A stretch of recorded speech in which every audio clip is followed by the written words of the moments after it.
Episode 17, The Punic Wars.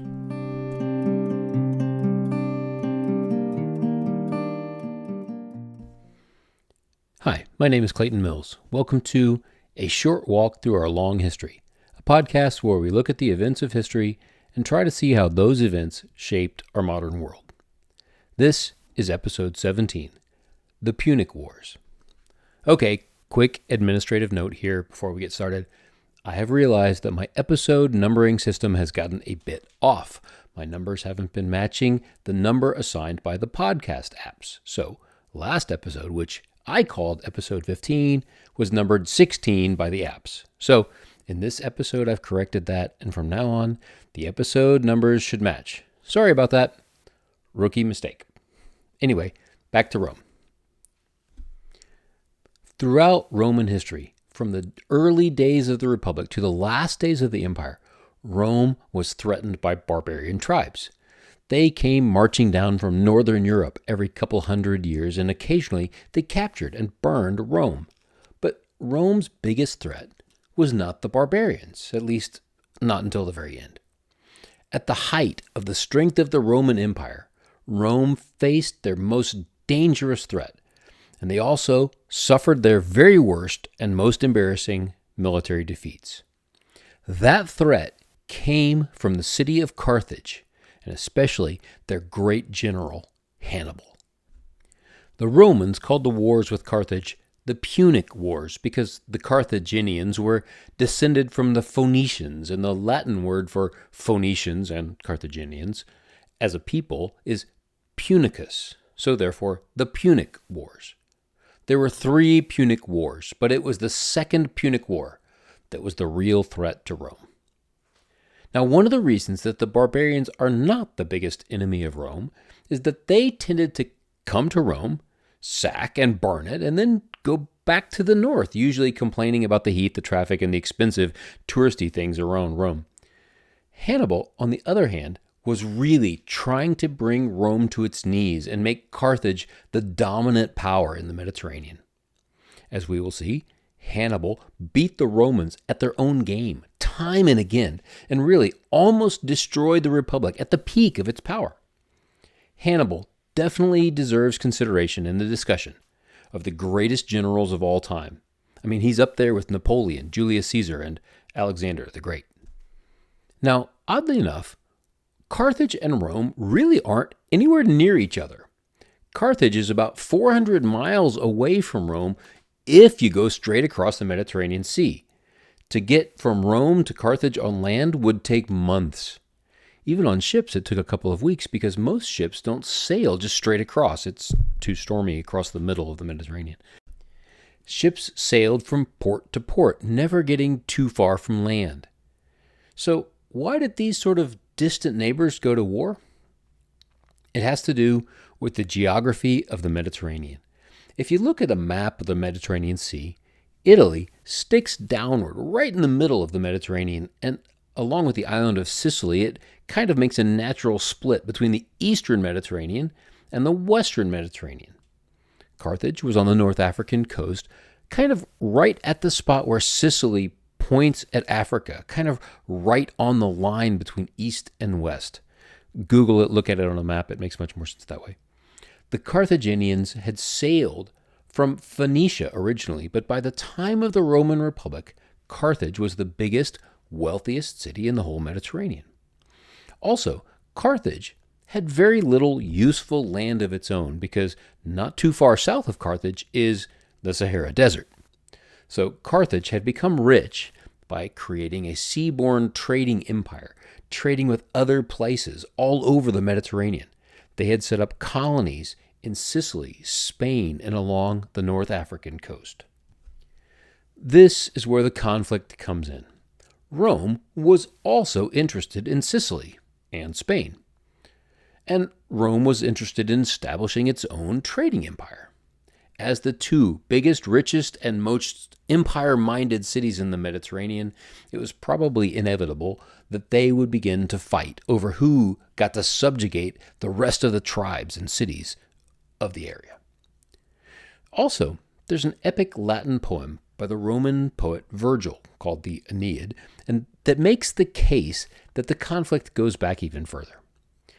The Aeneid is the story of Aeneas, who escaped from the ruins of Troy at the end of the war with the Greeks. That's the Iliad, of course. Aeneas goes on a journey which is very much like Odysseus's Odyssey, on his way to find a new homeland.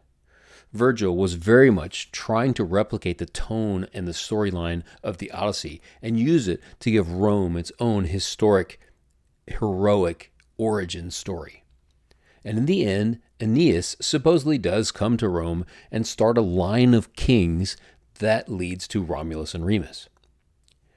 But on the way, Aeneas' journey took him to Carthage, where he had a bit of an affair with the queen whose name was Dido. Then Aeneas spurned her and sailed on to go found Rome. He had stuff to do and he couldn't stick around. You know how it is. But Dido cursed him as he left, and Virgil uses this cursing to set the stage for the later conflict between Rome and Carthage. By the way, Virgil wrote the Aeneid after all 3 Punic Wars were over, so his audience was already familiar with the hatred between the 2 cities. The First Punic War started with a dispute in Sicily. The island of Sicily was half controlled by Carthage, and the other half was controlled by the Sicilian city of Syracuse. The city of Messina, which is the closest city on the island of Sicily to the mainland of Italy, had been captured by a group of pirates and mercenaries. Residents of the city of Messina sent emissaries to both Rome and Carthage asking for help, which, in retrospect, might not have been a good idea. Carthage got there first, drove out the pirates, and took control of the city. Then the Romans showed up with a stronger force, and they decided to just go ahead and liberate the city themselves. Then, as they tended to do, they kept on conquering land all over Sicily. The Carthaginians sent more armies to Sicily, and so, for the next 23 years, they would be fighting over Sicily and the other Mediterranean islands. That's the First Punic War. At the beginning of the First Punic War, the Romans were definitely better in terms of their army, but they had no navy at all. So, when a Carthaginian warship ran aground on the Italian coast, the Romans captured it and they made a bunch of copies of it. This first Roman fleet took to the sea and was promptly captured by the Carthaginians. Oops. But the Romans are the Romans, and they were always the most insanely determined people ever. So they just started over, and within 2 years, they had built a fleet as big as Carthage's, and now they had experienced sailors. And on the other side, the Carthaginians got better at land fighting. They gave control of their Sicilian armies to a man named Hamilcar Barca. He held his own against the Romans in Sicily, but as the war dragged on, both sides got tired of fighting. So, after 23 years, they took a break. Carthage, for political reasons, stopped supporting Hamilcar's army in Sicily, so Hamilcar surrendered, and the Romans took full control of Sicily. That was the end of the First Punic War, but it set the stage for the second. Hamilcar took a force of his own men, and he set up a Carthaginian colony in Spain, which he called, originally enough, New Carthage. He left his family in Carthage, including his son Hannibal Barca, who was about 9 at the time. But Hamilcar did not leave before he passed on to his son a deep, deep hatred of the Romans. Hamilcar fought in Spain, and he gained control of most of southern Spain for Carthage, but he was killed there in 229 BC. 8 years later, the command of the Carthaginian forces in Spain fell to his son Hannibal, who was then 26 years old. In 218 BC, Hannibal took the Carthaginian army and marched north out of Spain and around through the south of Gaul, which is now France, headed for Italy. The Romans, having heard what was going on, sent a consul named Scipio with several legions to cut Hannibal off, but they were too late. Hannibal had already passed where the Roman legions landed, and he was on his way into the Alps. So now we're at the point of one of the biggest military gambles in history. Hannibal could have taken his army along the coast, which was safer, but it was narrow and it was controlled by the Romans. Instead, he chose to do something the Romans would never have expected. He marched his whole army, about 30,000 men, along with 6,000 cavalry, plus around 30 war elephants, up into the Alps through a series of narrow passes. They had to contend with early snow and bitter cold, plus hostile mountain tribes throwing things down on them. Think about Gandalf and the Fellowship trying to cross the Red Horn Gate just below Caradhras in the Fellowship of the Ring. That's the image. Despite losing a good number of men and almost all the elephants, Hannibal's army eventually made it through, and they ended up in the fertile plain of the Po River Valley, sort of the north end of Italy. There they stopped and replenished their supplies. They picked up new soldiers from the local tribes that were hostile to the Romans. The city of Rome was furious, so they sent another consul up the Po Valley with another set of legions to stop Hannibal. So 2 consuls, both Scipio and the new consul Longus, plus all their legions, were there to fight Hannibal. There were a few smaller battles in which Hannibal usually came up on top, and in one of those battles, Scipio was killed.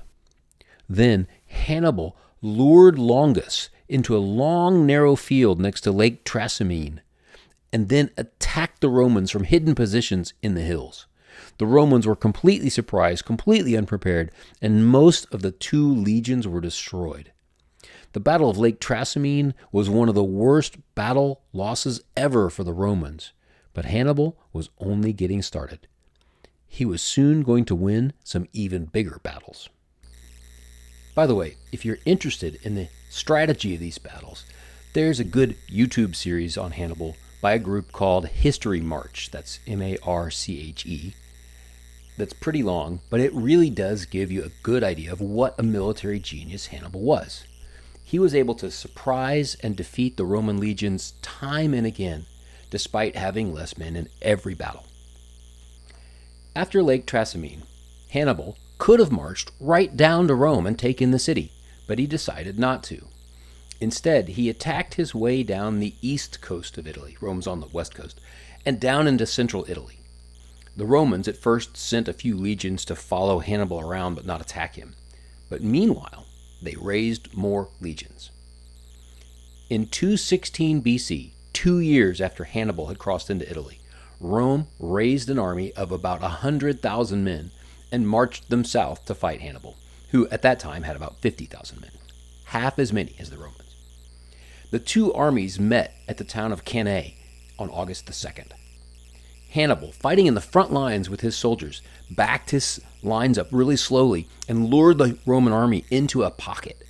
He then brought in his most experienced soldiers from reserve, and they came up on the sides and basically enveloped the Roman army, and then the Romans were trapped in the middle, and the Carthaginians destroyed them. More than half the Roman army was killed, and many more were wounded. Once again, Rome was basically defenseless, but Hannibal, again, didn't march up and take the city. He had himself lost a lot of men, and he needed time to rest and regroup. But the Battle of Cannae was the worst Roman defeat in battle ever, and it gave the Romans an even deeper hatred of Hannibal and Carthage. Hannibal, for his part, was amazed that the Romans would not ask him for a peace treaty.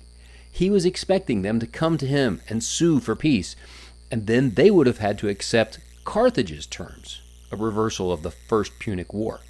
But Rome was not about to ask for peace. That's just not the Roman way. Rome still wanted to fight. Like the First Punic War, the Second War dragged on for years. While Hannibal was rampaging up and down through Italy, his brother Hasdrubal, I suspect there must have been a law in Carthage that said everyone's name had to be Ha something. Anyway, Hasdrubal was in charge of the armies around Carthage. In 209 BC, Rome sent an army to Carthage, since they were still too afraid to attack Hannibal directly, but they weren't afraid of his brother. This new legion was under the command of more Scipio brothers, both of whom died in the fighting near Carthage. So, after the Romans withdrew, Carthage sent Hasdrubal across the sea to New Carthage.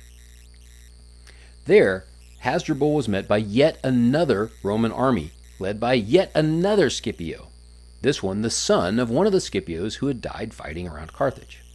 This young Scipio had the kind of hatred of Carthage that Hannibal had for Rome. He was also a good general. Scipio successfully besieged New Carthage, and Hasdrubal retreated and planned to march up around through Spain and across to Italy to meet his brother. But the Romans captured the messages from Hasdrubal, and then in a surprise attack, the Romans soundly defeated Hasdrubal, and in the battle, he was killed. This consolidated Roman control of the coast of Spain and basically removed the last Carthaginian forces in Spain. The Romans cut off Hasdrubal's head, and they transported it back to Italy, then flung it over the walls of Hannibal's camp. Of course they did. Hannibal also got the news that Carthage was not going to send him reinforcements, just like they hadn't done for his father in Sicily in the First Punic War. This was the turning of the tide of the Second Punic War. After this, young Scipio took several legions back to North Africa and besieged Carthage itself. This had exactly the effect that Scipio and Rome wanted. Carthage called Hannibal back from Italy, finally. He left his army behind because he had to go quickly, and perhaps he was hoping to return to them later, but he never made it back. In Carthage, he put together what army he could, and eventually faced Scipio at the Battle of Zama. Scipio's disciplined and vengeful legion soundly defeated Hannibal's thrown-together army, many of whom ran in fear. Hannibal himself took refuge inside Carthage's walls and told the Carthaginian Senate that they needed to sue for peace with Rome. Carthage surrendered itself to Scipio.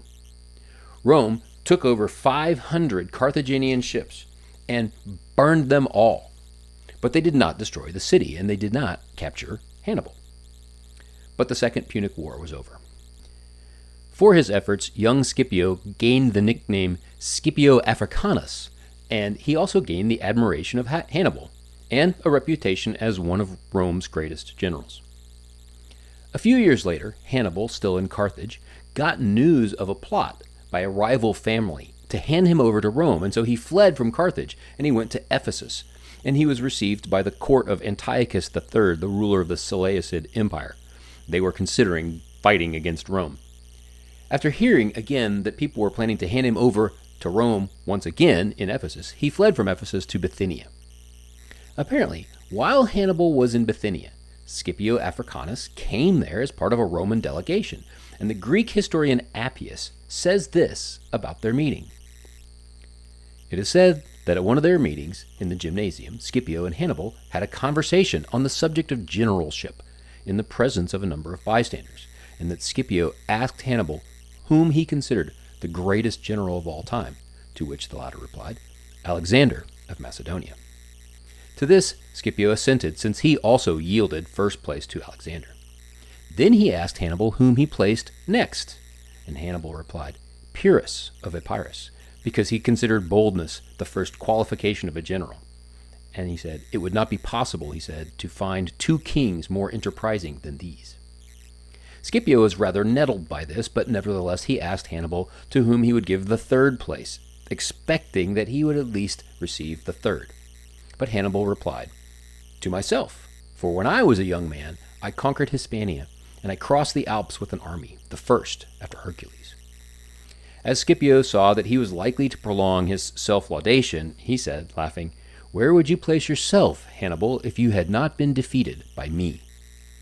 Hannibal, now perceiving his jealousy, replied, in that case I should have put myself before Alexander. Thus Hannibal continued his own self-laudation, but he also flattered Scipio in an indirect manner by suggesting that he had conquered one who was the superior of Alexander. At the end of the conversation, Hannibal invited Scipio to be his guest, and Scipio replied that he would be so very gladly if Hannibal were not living with Antiochus, who was held in suspicion by the Romans. Thus did they, in a manner worthy of great commanders, cast aside their enmity at the end of their wars. Now, did this really happen? I don't know. Appius treated it like it was a real event, but who knows?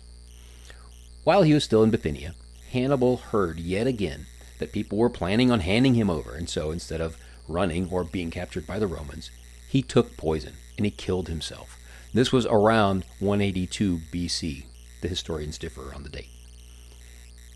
He left behind a note that said, Let us relieve the Romans from the anxiety they have so long experienced, since they think it tries their patience too much to wait for an old man's death.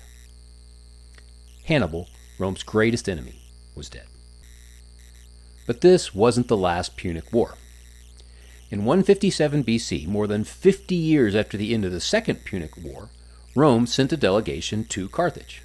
That delegation included the senator and famous Roman orator Cato. They found that Carthage was thriving again and rearming itself. Once Cato returned to Rome, he started finishing all of his many speeches with the phrase, "And, in conclusion, Carthage must be destroyed."